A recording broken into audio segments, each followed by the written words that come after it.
नमस्कार समस्त को स्वागत करुँची मोर गोटे नुआ वीडियो रे। तो आज मुझे जाऊँगी मोर जो थिएटर रे मु शिखे एक्टिंग। तो से थिएटर गोटे प्ले पड़ता रवींद्र मंडप रे। तो सेटा को मु देखा जाऊँगी। तो प्लेर ना थिला अपेक्षा रे रामचंद्र। तो यहाँ रवींद्र मंडप रो एंट्रेंस।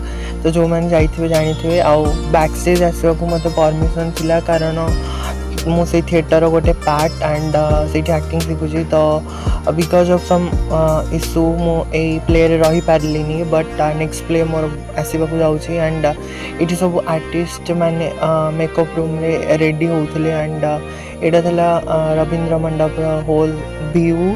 तो ये प्ले स्टार्ट हो जाता बहुत ही बढ़िया प्ले।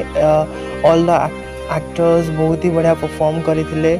तो मत तो बहुत भल लगे। आउ जीवा बाटर मोमो को केमती खाइबी मोमो को बहुत भल पाए। तो ये मोमो खाई घर को जाइए।